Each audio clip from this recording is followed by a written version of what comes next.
They told me it's just like this. I was expecting, I'm going to take these pills, I'm going to go to this hotel room, and I'm going to pass a lot of blood, and then it's done. I just thought, I'm just getting my period. It just was that easy. That's how it was presented.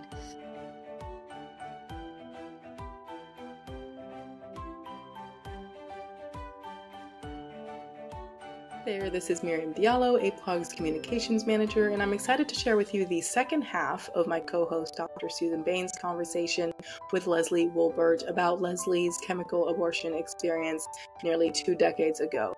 Now, the first half of this conversation is available in the last episode if you need to watch that to catch up. But yeah, let's jump into this second half. Hope you enjoy. So you left the clinic. Is there anything else about the clinic experience you would want to share before you talk about your experience once you had taken the medicine or the abortion drugs? Yes. So as I said, with the clinic, everything was rush, rush, rush. You had to, every single movement that I made had to be quick. And so when I got into this room where this is when the doctor had to watch you take the pill, they set it before me. And they had to prick my finger, and I was like crying because I'm afraid of blood. And the whole experience, I was in a room full of a bunch of people I didn't know. And this doctor had to watch me, and I could tell, like, they kept being like, come on, like, we've got other people, like, let's go. And I wouldn't take it. And I kept sitting there, and they kept saying, come on, and I just can picture, I was sitting there in my little nightgown thing, and the cup, the little like medicine thing with the pill was there, and I just kept saying, I'm so scared. I'm so scared. And I didn't even fully know what I was scared of. And I just, sorry. No apologies needed. Just looking back, just wanted someone to come and hug me, like, I was terrified. I don't think I knew what I was scared of then, but looking back, I knew what I was about to do, and I didn't do it. I didn't feel like anyone told me there was another option. And I didn't know that there were pregnancy crisis centers, these wonderful places. I had never heard of these before. So this is the only place where I felt like I have to do this. And so I did it. I took it, and I was, as soon as I took it, they sent me out. You go to the front counter. You pay your big lump sum of money, and they gave me a brown paper bag with a white sheet of paper with my instructions, and the drugs were in there of what I was supposed to do. And I left regretting everything and not knowing what to do. But they did tell me that once I took the first pill that I had to finish and take the second, because if I didn't finish the other pills, I would have a baby that would maybe have missing limbs or more limbs or be deformed or born without body parts. And that was absolutely terrifying. So when I left, I regretted everything that just happened, but I knew I had to finish what I started. And so I went home with this reality that I was going to be the one to murder my child. I didn't know those were the words. Yeah. Gosh, I'm so sorry for your experience, Leslie. It's not what we're trained to do as doctors, as medical healthcare professionals at all. Trust is the foundation of the doctor-patient relationship. And you had this blind trust. And Yes. And I use the word blind because that's how you were naive to it, which so many people are when they come to us. I mean, you have the experience of your living in your body. I bring in the room my training, and together we should be partnering to navigate your situation. And it sounded like you really got left by yourself to make a lot of those decisions. I'm disappointed to hear that you were also told that you had to go through the experience or the baby would have birth defects. We know that mifepristone does not have, which is the drug you took in the clinic, does not have those risks for birth defect. Now, misoprostol, the second drug, is more associated with it. So you were not given accurate information. And I'm sorry you didn't get that hug or a touch of your hand or a pat on your shoulder to reassure you, because as you said, you were very scared and needed that. So as you think about going home now, you're scared, you've been told you have no option but to finish what you started, and it sounds like you didn't you, as you were sitting there really trying to even decide whether to take the mifepristone. um, you get home. Now bring us to or wherever you go, bring us to what you experienced there, Leslie. Yeah, so my boyfriend and I rented a hotel room because we thought it was just you take this pill, you pass it. This is also, I don't think I shared this. I was told by the first clinic and the second, it's just like a heavy period. They knew that I had taken the morning after pill before, and so they're like, it's just like that. And I knew that just brought on your period heavy, and you had maybe some more severe crampings. And so when they told me it's just like this, I was expecting I'm going to take these pills, I'm going to go to this hotel room, and I'm going to pass a lot of blood, and then it's done. I just thought I'm just getting my period. It just was that easy. That's how it was presented. And so we got a hotel room, nothing happened. My boyfriend got entirely drunk out of his mind, I think because he couldn't handle what we had just done. And he had no say in it. He wasn't allowed to come back. He wasn't allowed to say, and he told me it's your decision. I found out later he said we could have kept the baby, and so we left the hotel room the next day. Still nothing had happened. It had been over 24 hours. Went home.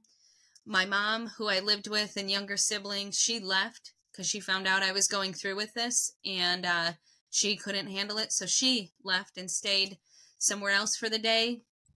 And I have no idea how long it took, but once the bleeding started, it was violent.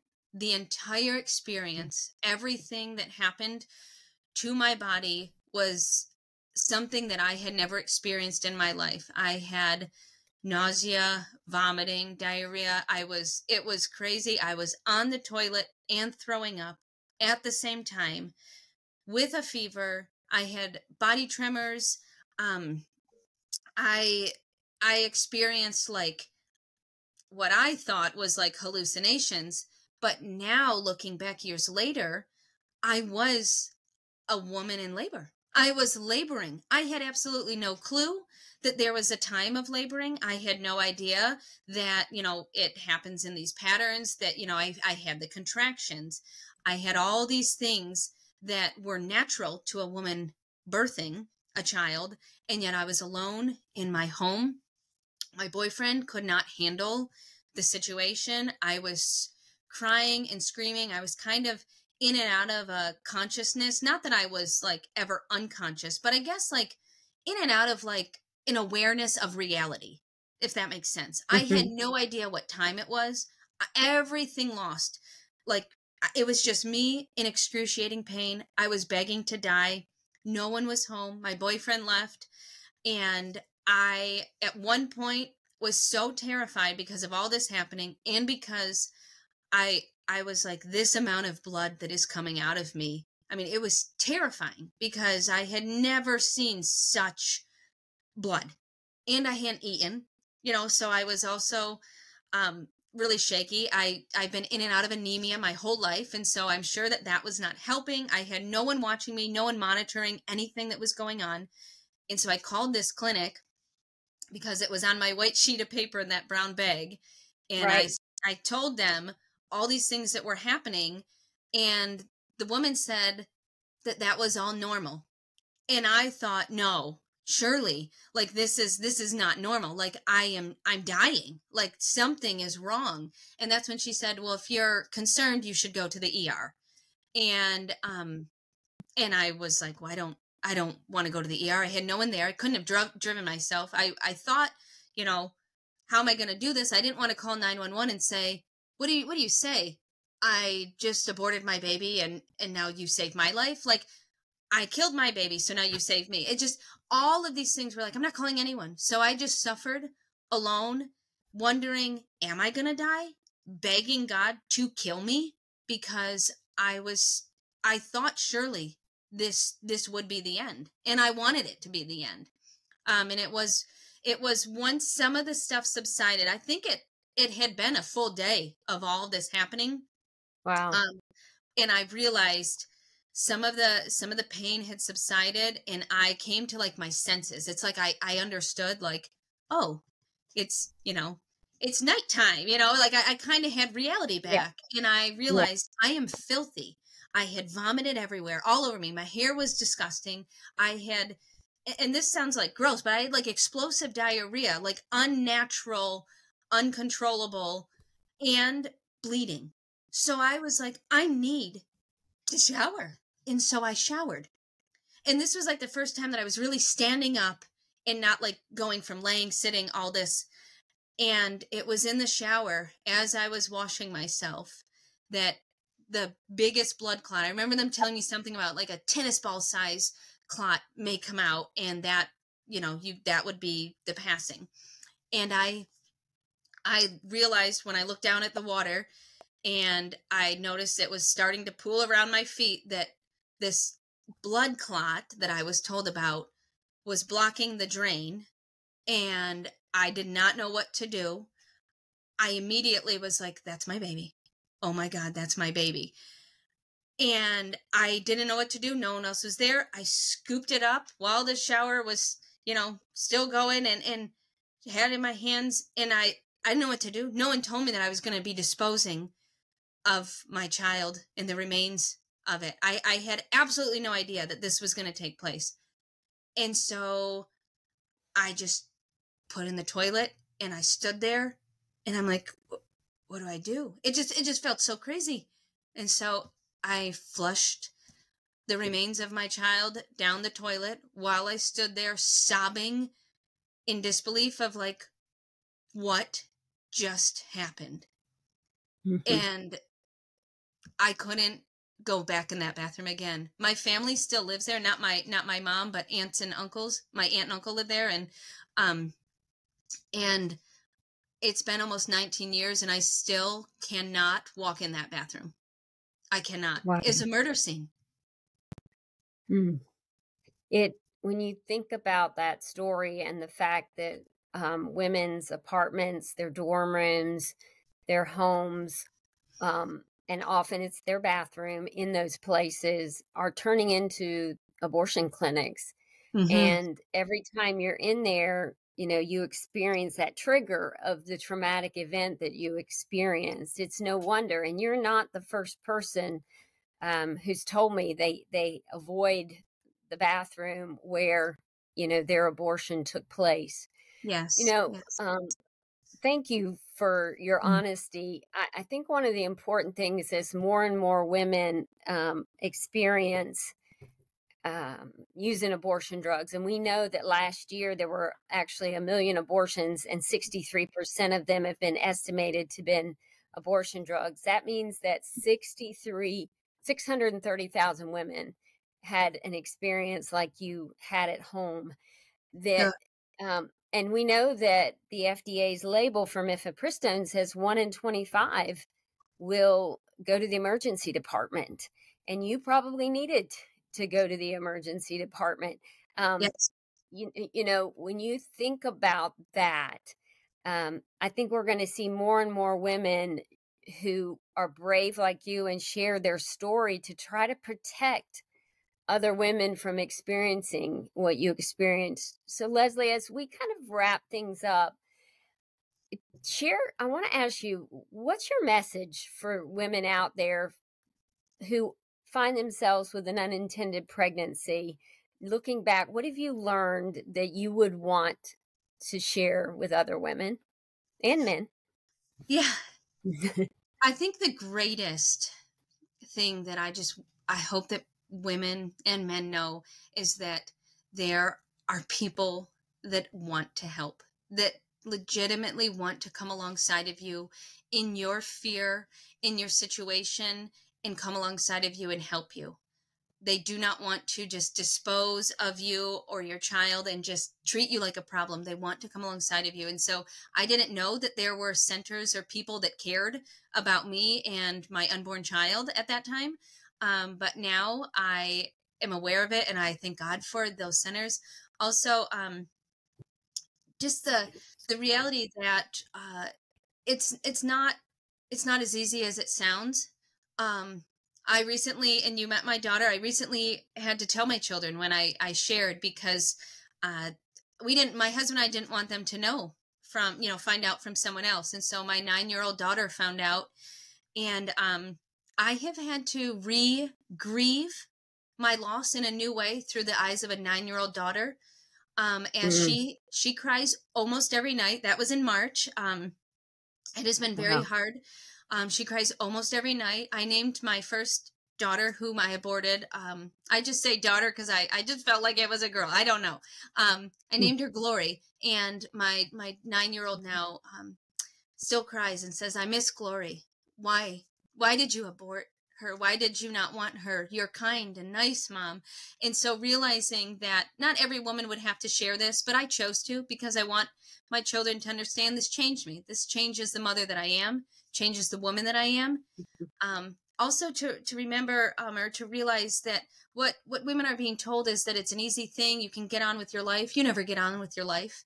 I will forever think on November 19th, 2005, every year that comes around, I remember every July when I would have had my baby, I think how old they would be. I realized I never heard the sound of my child's voice, never got to touch their soft skin, never twirled their finger around my hair. You think of these things when you have other children. And I also miscarried 2 children. And my doctor, who was a wonderful doctor, this doctor who delivered my children, but I miscarried my first 2 with my husband. And that doctor said she couldn't fully say yes or no if my previous abortion were the cause, but that it could have been, because once I had a DNC to make sure that everything was okay with my second miscarriage, I got pregnant. And so I don't know what damage was done to my body. I don't know the physical things. And so, yeah, just, it's not easy, and it lives with you forever, and you can't cover it up. And yet my last thing is there's redemption and hope in Jesus Christ, and there's forgiveness of sin, and there is a life and a future that women can have who have chosen to abort through Jesus Christ. And that is who has saved and redeemed my life. And that's the only reason why I can share today. And I'm thankful to be able to share. Let the redeemed of the Lord say so. And so thank you for letting me talk and share. Thank you so much for being here with us. When your daughter asks why you would do it, and I work at 3 pregnancy centers, and I only see women with unplanned pregnancies. And, you've mentioned in your story some of your whys, and, in what I see and what the literature says is that 80% of the time, it's very real things that are socioeconomic. You didn't have health insurance. Yes. You were a waitress, so your income wasn't where you may have thought you could support a child.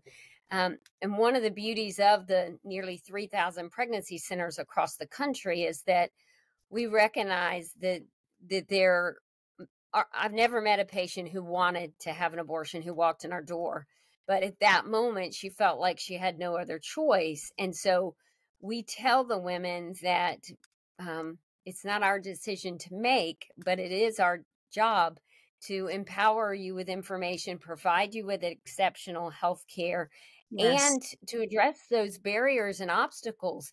I mean, we've had 5 women who were homeless in the last 4 or 5 months at our clinics.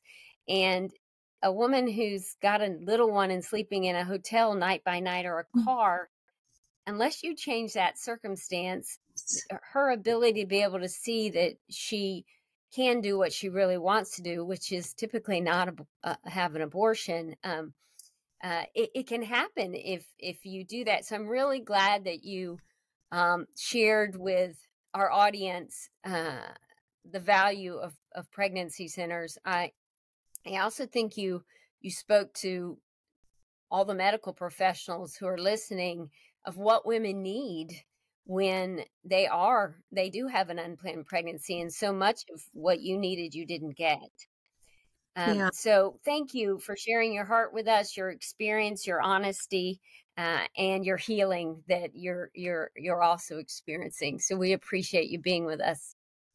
Yeah. Thank you so much. So I want to thank our listeners for joining us today. If you like this episode, be sure to give us a like, subscribe on our YouTube channel. If you're listening on a podcast a service, give us a 5-star rating, review, and we will be glad to see you on our next episode. Have a great day, everyone.